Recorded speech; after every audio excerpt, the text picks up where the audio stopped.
President Trump's top general contradicting his boss, General Joseph Dunford, today, warning that ISIS is a, quote, global challenge. This comes days after President Trump said, quote, ISIS is now giving up. They're raising up their hands. Well, Arwa Damon went to speak to ISIS fighters, and she's out front tonight. ISIS's survival is not tied to the fate of its crumbling caliphate. It planned for this day. ISIS did calculate that one day they will be finished, the Bahraini man says, his voice calm and steady. His name is Omar. He says he was in charge of ideological training at ISIS military camps in Deir Ezzor and Raqqa.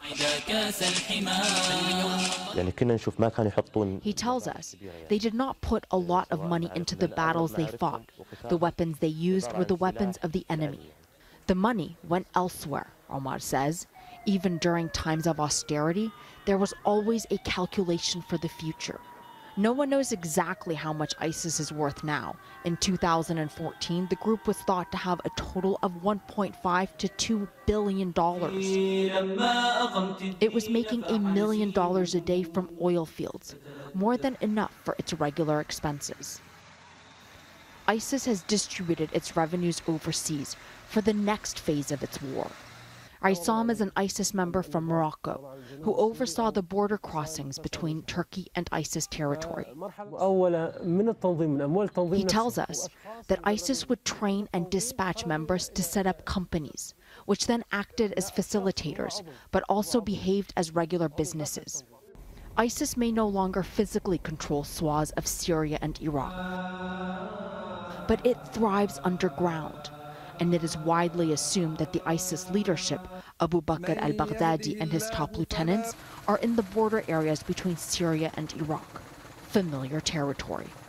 The first stage of the ISIS insurgency, back in 2010, was called aggressive hibernation, making money, building networks in the deserts and cities of Iraq.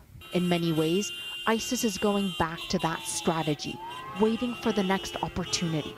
It's an ideology that exploits and feeds off of deep-seated grievances, fosters a thirst for revenge.